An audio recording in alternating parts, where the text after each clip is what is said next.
Marami nang naging hari sa kasaysayan ng mundo. May mga naging matalinong hari, hangal na hari, mabuting hari, masamang hari, matandang hari, at batang hari. Subalit, may isang hari na hindi basta-basta.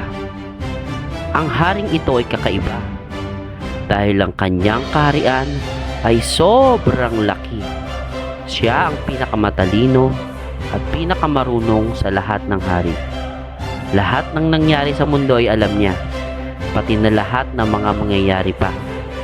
Alam niya ang tama at ang mali, at kahit kailan ay hindi siya nagkakamali.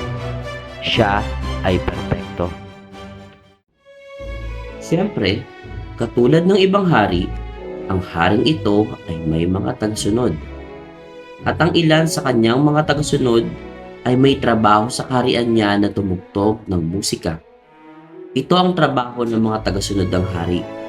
Ginagawa nila ang best nila para mapasaya ang hari at sumasaya din sila dahil dito. At nandito sila para magpatugtog para sa hari. Halika, pakinggan natin.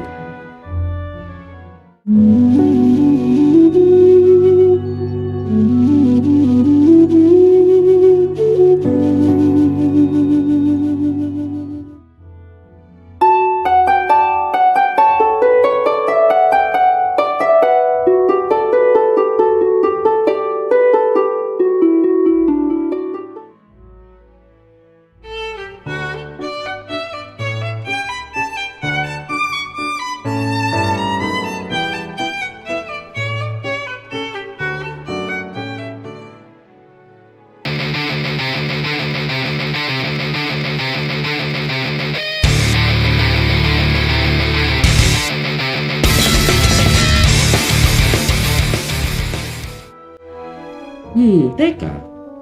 Bakit itong alagad na naggigitara ay parang hindi masaya sa kanyang ginagawa? Ito ko sa inyo kung ano ang problema niya. Sa totoo lang, siya ang pinakamagaling sa kanilang lahat. Kaya siya ganyan ay dahil sa iniisip niya katulad nito. Bakit ako na ang best sa lahat ay kailangan tumutog kasama sila? Bakit hindi napapansin ng iba na ang galing-galing ko? Bakit hindi sinasabi ng hari sa iba kung gaano galing? Putusin, baka kasing galing ko pa nga ang hari hindi dapat na tagasunod lang ako. Sa halip na i-enjoy ng tagasunod na ito ang pagsisilbi sa kanyang hari, ay hinayaan niya na ang inggit at galit ang manguna. Kaya naman, lumayo ang kanyang puso sa hari. Hindi nagtitiwala ang masamang tagasunod na ito sa hari. Hindi niya mahal ang hari. Sarili lang niya ang mahal niya. At lahat ng ito ay alam ng hari. Kaya naman, siya ay pinaalis ng hari sa kanyang kaharian. At ngayong wala na siya, nagtuloy na ulit ang magandang musika sa kaharian.